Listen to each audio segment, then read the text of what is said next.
Okay, so welcome back.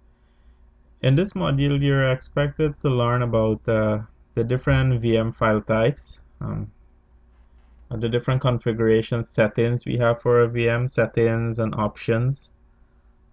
We'll also go through the creation of a VM as well as the installation of the guest operating system. Finally, we'll finish off this module with a discussion on VMware tools and installation of the VMware tools.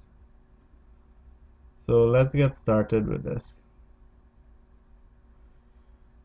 So a VM is basically a software computer, that runs an operating system, or the guest OS as we call it, and applications, much like a physical computer. So basically you have a software-based computer with your operating system running on that, and your applications identical to a physical computer. Okay. Uh, the virtual devices that makes up this virtual machine, they would come from the physical resources on your host. So your CPU, memory, your storage. The storage could come from the host or some form of remote storage. And the files could be stored locally or on shared storage in directories. The files pertaining to this virtual machine. We'll talk a little bit about the different files that make up a virtual machine, and that would be in our next slide. Okay, so these these here are the more common ones, the more common files that make up a virtual machine. We'll start with our VMX file. So this basically is the virtual machine configuration file. This would have all the parameters concerning the virtual disk and the rest of the virtual machine. Let me see if I could pull up back this console here. Okay, so let me just close this and actually open one of the VMX file here. Okay, so this is the contents of a VMX file. Okay, so it would have configurations for your disks, basically all your devices that you're running. For your Ethernet card, you would have those information, the version type, the hardware version type, the VM name. You would find all of those information configured here. Okay. All right. Secondly, in our list here, we have our VMDK file. We would have seen this file previously. So the VMDK is basically this descriptor file. It's not the actual contents of the virtual machine. The actual content is stored in the data disk, which has the flat.vmdk extension. Okay. Next in our list here, we have our NVRAM. This would be our virtualized BIOS. So all of the BIOS config would be stored in one file there, and that ends with the .nvram. After that, we have our VMSD, or this would be our snapshot descriptor file. We'll configure snapshot in a later module, and then we'll discuss these files in a bit more detail. The VMSN, this is our snapshot data file. Following that, we have our virtual machine swap file. So, and this ends with the VSWP extension. So our swap file basically would be stored with the virtual machine too. Let me see if I could just pull up my interface here.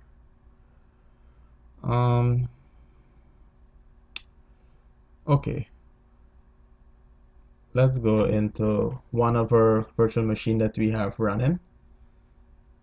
So the swap file would only be utilized once the VM is running, and this space here that the VM uses would be released once the VM is powered off. Okay, so let's get into our data store view. I think it's in here. If we browse here, our vCenter machine we're looking at. Okay, so this is our swap file here. Currently we have 12 gigs of memory allocated to this virtual machine, and it would use basically 12 gigs of storage space while the virtual machine is powered on. Okay, here's our VMX file, our NVRAM we just spoke of, and then we have our VMDK here. So basically this is just a descriptor that points to the actual flat file. Okay, let me just minimize this for now. Okay, so next we have our virtual machine suspend state file.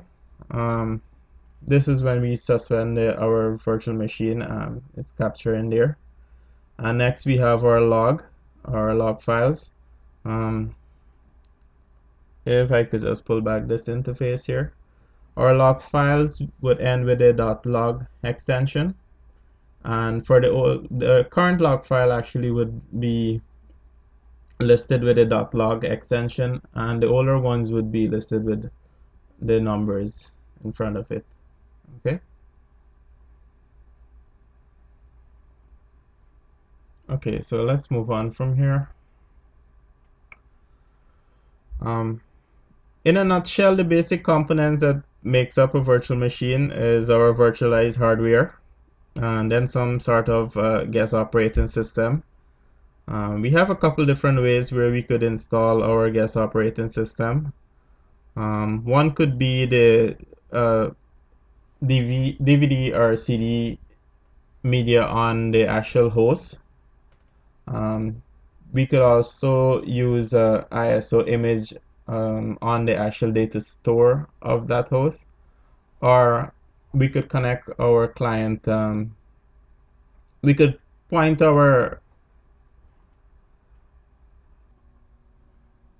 VM to the client device that we're connecting the vSphere client with, to that device optical drive. Okay. Once we have our guest OS installed, we would want to install the VMware tools, and this basically enhances the performance and management of our virtual machine. But we have a separate slide to deal with VMware tools, so we'll talk about that in a little bit. Okay. So a couple settings we will need to configure for our virtual machine. Typically, we would need to give it a name and a location for it in our inventory. We would need to point it to a data store. So this is where the folder would be created with all of the VM files like we just saw. We would need to choose the guest OS and the version. So this basically would help to make a good guess on the actual resources that the virtual machine would need. So if we select Windows Server 2012, it would go ahead and make an estimate on how much memory we should allocate for that. Okay. We could also choose the hardware version, as we'll see in a little bit here once we get to the creation of that. Next, we could create the virtual disk size and the type of provisioning that we spoke of, thin provisioning, thick provisioning. We'll get to choose those. We'll get to choose the NIC here and the type. And also at the end of this, we'll need to attach an image. We'll have the option there to attach an ISO image or mount a disk from the actual CD drive. Okay. So next we have the different ways of provisioning a virtual machine. We'll start off with the virtual machine wizard. From here, we'd have a couple options how we could deploy our VM. We could deploy from template. We have a separate slide with template, so I'll discuss templates in a little bit. But a template basically is a virtual machine that you cannot power it on. So you would use that to deploy other virtual machines. Okay, so that's one option. We could clone existing virtual machine. That's another way of generating a virtual machine. Next, we could clone a virtual machine to a template. Okay. Um, we have the other option of convert template to virtual machine, or clone a template to template, and then finally we could deploy OVF. But we'll talk a little bit about this in a couple minutes.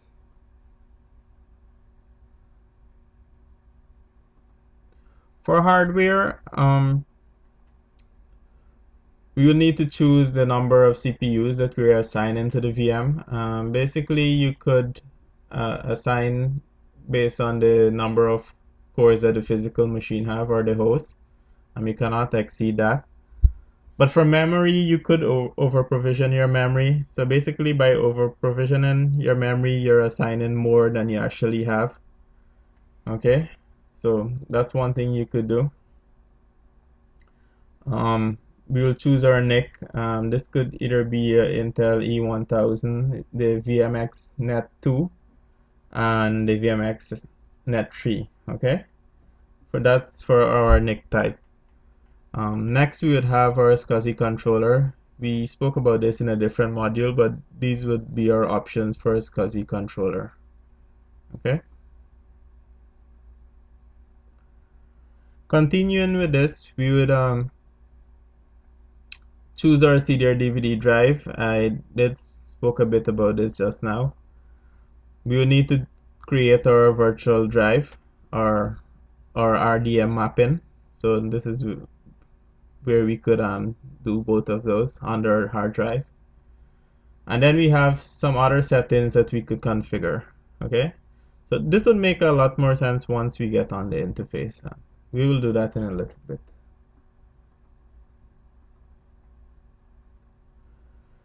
We would have some options too where we could configure a couple things. The VM name, config file, the remote console. We'll work a bit with the VM tools and the different options they have. And our power management settings, we could configure these too.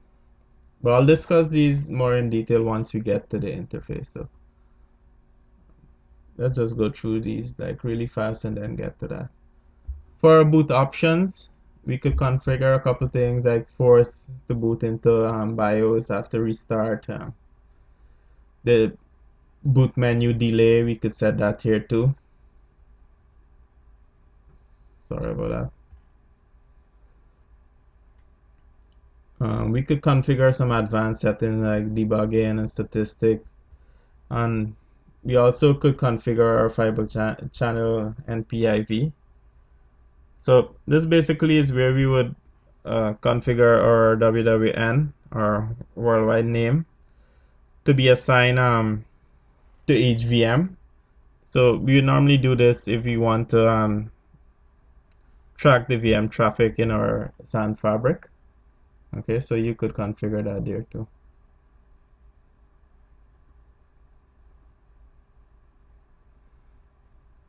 Next, we have our VMware tools.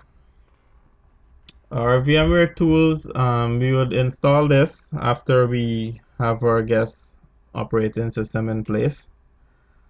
This basically would improve our graphic tremendously actually when you'll see this when we deploy our guest operating system. You have lots more option for graphic. It would allow for the sharing of folders between the host and the guest. Your mouse would function better, so you wouldn't need to hold control and alt once you're in the console there. it would be just transparent moving from your host. It would allow us the copy and paste function between the host and guest. That's one of the features that would come with the VMware tool. We would also have the syncing of our time between the guests. This would be able to sync now to the host or our client desktop. Continuing with this, the VMware tools also would allow for the sending of network disk and memory usage information to the host that is running on. Okay, so these would now be pulled from here, and then you could view them on your vCenter server. It will be used also for heartbeat information. So the HA would use this to determine availability of the VM or an application running on that VM. Yeah, so we'll get to this in our advanced course, the configuration of that and viewing of that. Next, we have Balloon Driver for memory management. With the Balloon Driver, what this would do is once we install the VMware tools, we'll have this memory management technique running on that guest OS. So basically, what this does is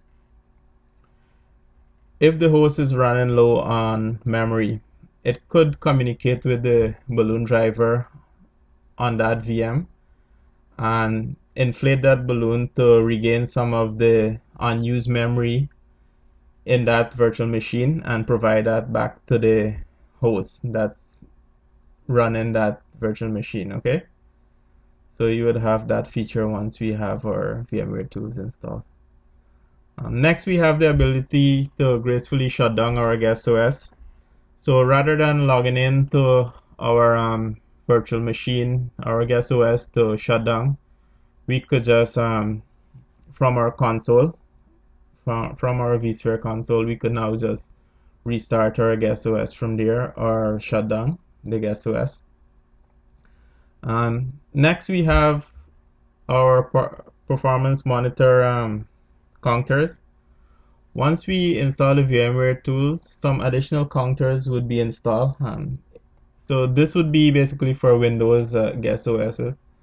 So you would have some additional performance counters installed to manage your host there. Okay. Sorry, your guest OS.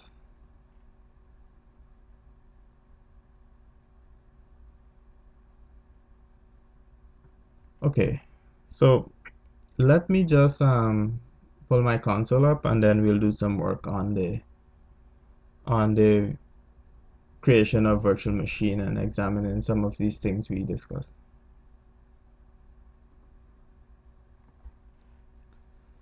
Okay, so we have a couple options how we could go about creating a virtual machine. Under different objects here, you could go ahead and create it. Different levels actually, so you could create at the data center level, you could create at another level, a folder structure level here. Okay, well, for now we are going to go at our data center level here. You could even go directly to the host too and create from there. So we'll go ahead and create the virtual machine from the data center. So new virtual machine. So we could create a new virtual machine here. We could create a new one from our library, our content library. We could start a virtual machine creation based on a template that we have stored in our content library. But I have a separate section to discuss content libraries and importing templates to them and stuff. So we'll just leave that topic off for now. So this here would start the virtual machine creation wizard. Okay. So we have a couple options here. We did spoke about these just now in our slides. So once you select an option here, you have a little guide over on the right here. So this would give you a little explanation on what you're trying to do. Okay. So for now, we'll just do the default, create a new virtual machine. As you can see, we have a couple other options: deploy from template, clone an existing one, and so on. So let's just hit next here. So we'll need to give this a name. Let's call this, let's just say VM1 is the name for this, right? And the location for this, so we'll just set it to our data center 1. We could also like have different folder structure. Let me just minimize this and get back to folder structure here. If you notice, we are in the VM and templates view. Okay, so we could go here and create new folder. We have a couple options here. We could create a host and cluster folder, network folder, storage folder, or a new VM and template folder. Okay, so we could build out the whole different structure here and then list our virtual machine under them. Alright, so for example, this is one I have here. I created this for test VM, so you could just right click there, as you see, and create one. Okay, so let's get back to this.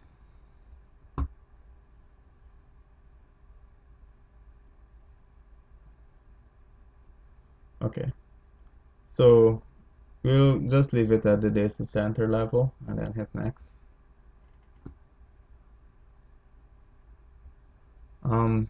Next, we'll need to select our compute resource, our memory, and CPU resource, where that would come from. So we'll talk about clustering in a different course, in the advanced course. For now, we'll just select ESXi 5.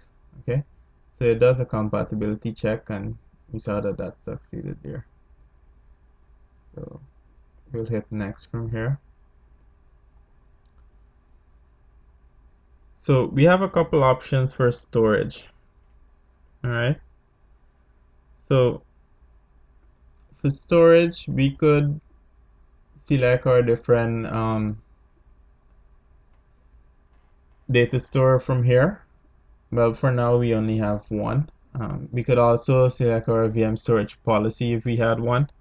So a storage policy basically is designed so that the VM could be placed on a storage device that could guarantee some sort of capacity.